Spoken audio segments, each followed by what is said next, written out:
Good morning, ladies and gentlemen, distinguished guests. It's a great pleasure for me to be here today. The last time I was here in Ankara was back in September 2011 when we held a workshop under the auspices of the Ministry of Energy and Natural Resources and Turkish Coal Enterprises, MTA and MIGEM, and it was again on the issue of resource classification, and fundamentally it was presenting the UN framework classification. Very pleased to say that since that date we have made very significant progress on the framework classification, and I'd like to present that to you today, and also to explain to you how the UN framework classification really offers a valuable tool for investments.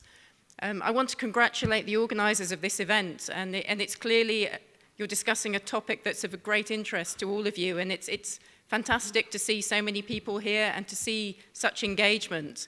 And it's a great pleasure, and I very much appreciate that the United Nations was invited to come and present.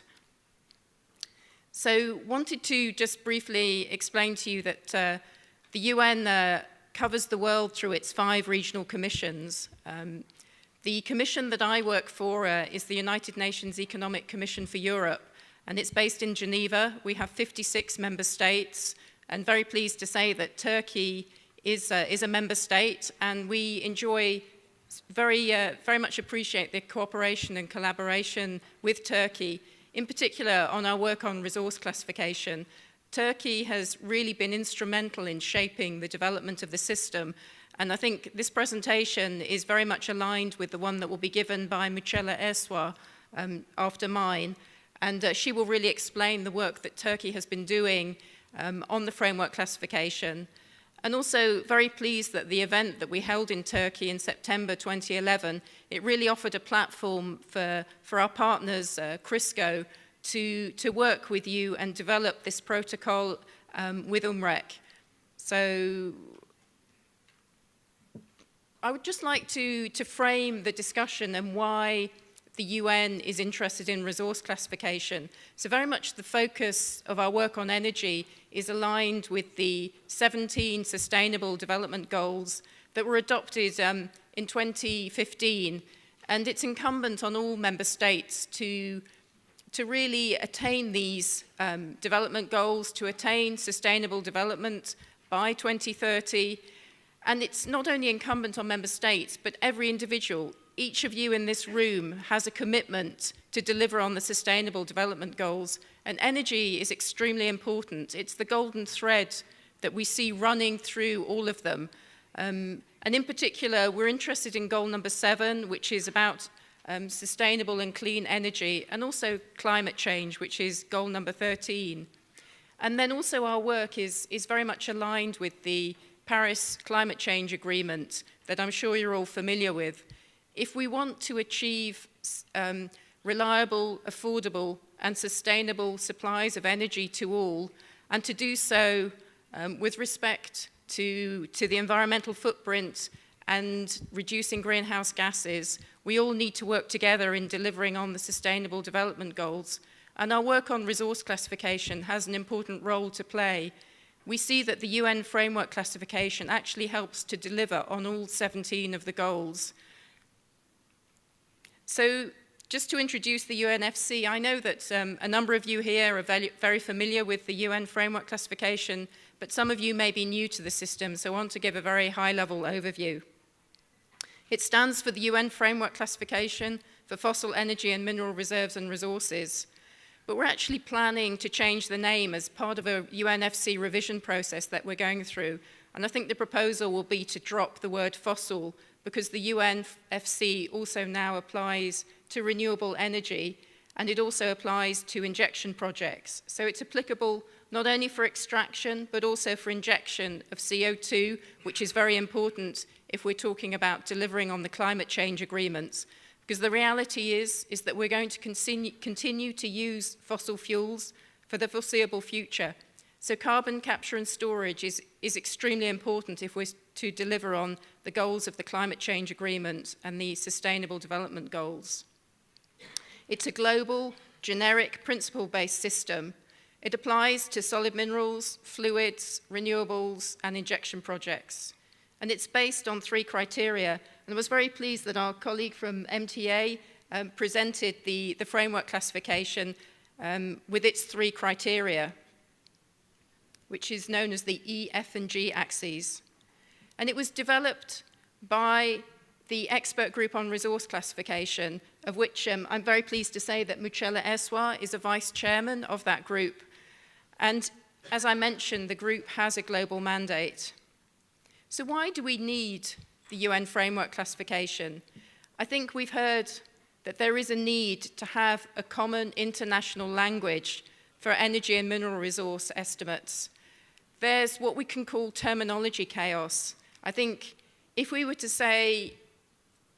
do a survey in the room of what you all understand to be a proved reserve or what you understand to be a mineral resource, I'm sure you wouldn't all come up with the same answer. And the UNFC offers a common system of terminology that everybody can understand. So, for example, in the Russian Federation, the terms reserve and resources mean very different things to what we understand in the Western world.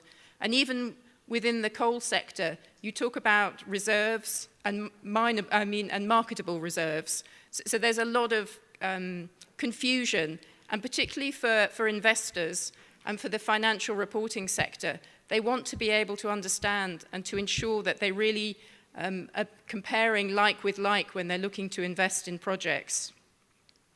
There's also, we've seen an increasing overlap between the oil and gas sector and the mineral sector, particularly with regard to unconventional resources.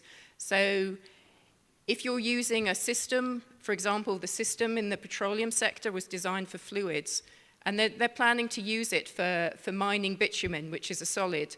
So you need a common system that overlaps the two. And then also, the UNFC is important for long-term planning, for the governments who are managing their natural resources.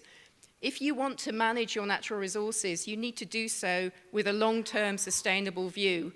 So it's not, you've got your commercial projects, but what about your non-commercial projects, your exploration projects? You need to understand what are the barriers to progressing those quantities or volumes and making them economic. You need to understand what are the technical barriers. Do you need to, for example, change the fiscal regime in the country? The company or government needs to focus on new technologies, etc., to progress the resources. So why does the UNFC have 3 criteria? I think we all know that proved reserves, they need to be economic to extract. They need to be technically feasible to extract. And they need to be defined with a high degree of confidence on the geological knowledge. So very briefly, how does UNFC work? Well, you have these 3 criteria, and we define a series of categories, and in some cases subcategories, for each of the 3 axes. So you have the E-axis, and this designates the degree of favorability of social and economic conditions in establishing the commercial viability of the project. And this is going to include consideration of market prices, but also social license, environmental considerations, legal, regulatory, and other market conditions. And then we have our F-axis categories, and these define the degree of maturity of studies and commitments needed to implement mining plans or development projects. And then finally, we have the set of G-axis categories, and these relate to the level of confidence in the geological knowledge and the potential recoverability of the quantities. And you can see that how we combine these 3 axes to create a 3D system, which is also, importantly, can be represented in a 2-dimensional format. So just to say how it works, so for each category definition, for each category there is a specific definition and then a supporting explanation. And to be able to define the categories, you need to follow strictly the definitions. And these are all provided in this UN framework classification book, which I understand is being translated into Turkish, and it will be available hopefully later this year. So I think that will provide a useful tool for all of you in this room. So you have the category definitions that you need to follow, and then you can see that these would then be defined into a class, and 111 I think you'd all be familiar with as approved reserve. And then you can actually create specific combinations of all the categories or subcategories, and these are defined as classes. So you could see that E1, F1, G1 would be your commercial projects. And the way the system then works is that you can remove the terminology and just have a numerical codification system, so 111. In terms of the subcategories, these offer a very important value to the UNFC over and above other classification systems. They really allow increased granularity and very much help you in understanding what are the barriers to progressing development of your resources. So you can understand why your resources are not reserves, what you need to do to progress them. Should emphasize that these subcategories are optional in use, and they also align with some mining companies' reporting practices.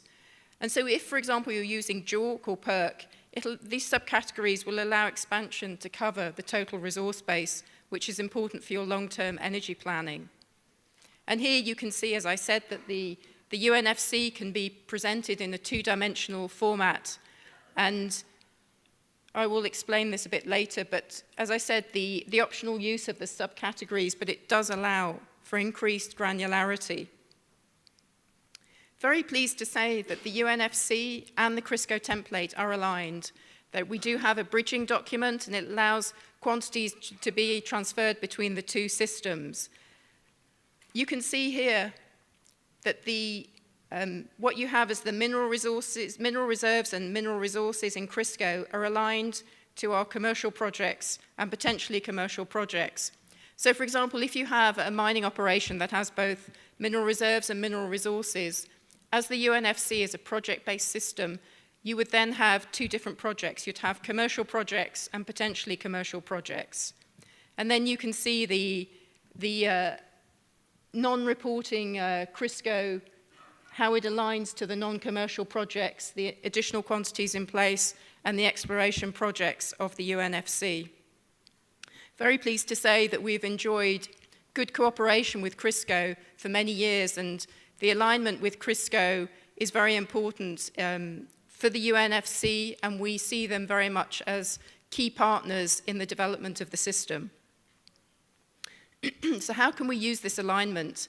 So as I mentioned, quantities can be estimated using, for example, the CRISCO family of codes, and then reporting under these systems can then remain unchanged, but those same quantities can also be reported using the UN framework classification, using the numerical codes.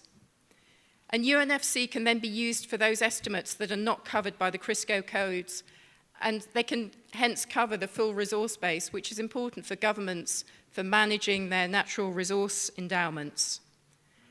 And the reporting is then independent, importantly, of the commodity type, the extraction methodology you're using, and also that all ambiguous terminology of what is a reserve or a resource.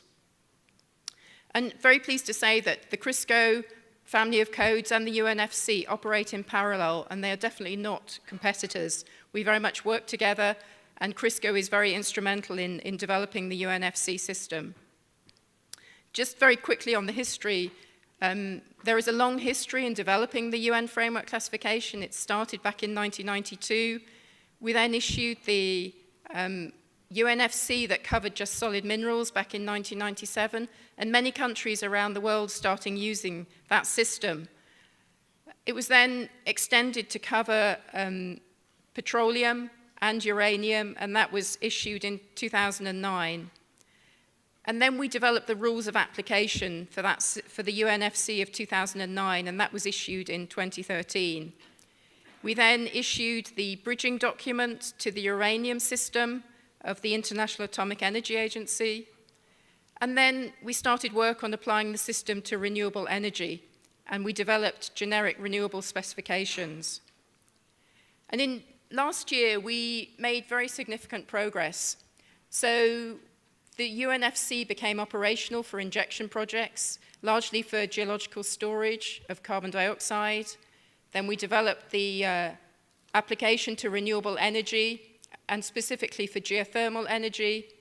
And importantly, we also bridged to the new Russian classification system for oil and gas. And that was a very important development. And that bridging document is really helping Russia with its investments into the oil and gas system and for it to cooperate internationally. Very pleased to say that we're now working with the Russian Federation on bridging to their revised solid mineral system. That solid mineral system is under revision. And we're also now, as a result of this work with the Russian Federation, we're also bridging to the solid minerals and petroleum system of China. So who are the stakeholders? The UNFC has been designed to meet the needs of 4 key stakeholders. So governments, for the management of your natural resources, for industry, to provide data and information necessary to deploy the technology, management and finance to serve your host countries, your shareholders and your stakeholders. Importantly, for the financial community, to provide information necessary to allocate capital in the most efficient manner possible, so reducing costs. And then also for the creators of international energy and mineral studies. So for example, the International Energy Agency, we have the head of the International Energy Agency as one of the bureau members of the expert group. You know, creators of energy and mineral studies, if you're going to do your long-term energy planning, you need to base it on reliable and consistent data, and the UNFC offers a tool to do that. The expert group on resource classification that manages the development of the UNFC. So we have a number of stakeholders present, and they represent the users of all resource information around the world. So governments, both ECE and non-ECE member states, industry, the professional societies and associations, including CRISCO, and the equivalent for petroleum, the Society of Petroleum Engineers. We have the financial sector represented. We have international organizations, and we have academia. We also have civil society and NGOs. So just to recap, so the UNFC is applicable to solid minerals and petroleum, also to uranium and thorium, to renewables, for injection projects. We're also importantly establishing environmental and social guidance. We're providing additional guidance, and this is something that is not being considered by other classification systems as yet. And I think this is what makes the UNFC unique amongst the major resource classification systems, in that it's the only system that accommodates consideration of social license, environmental impact, and commerciality on an equal basis with project feasibility and uncertainty. And then, as I said, we're bridged to the Russian Federation system for oil and gas, and we're working with our Chinese colleagues. Just a bit about what's the difference between government reporting and corporate reporting. As I mentioned, it's important for governments, for your long-term energy planning, to be able to manage your full resource base, to be able to deliver your energy sustainably over a long term. You need to really understand the potential, so your discovered and undiscovered resources, and how you can progress those, and what might be the barriers. So for example, if you need to try and develop lower cost technologies or change fiscal regimes, etc. And then governments need to report externally. Government reporting is variable, but if you disclose your full resource base, it provides the basis for meaningful global studies. However, that usefulness is currently limited by inconsistent terminology. Charlotte, 2 minutes. Okay, let me just... So one thing I'd like to emphasize is that UNFC can become the basis for regulatory and public reporting systems, but the onus is on the user of the estimate. So very much differentiating between classification and disclosure.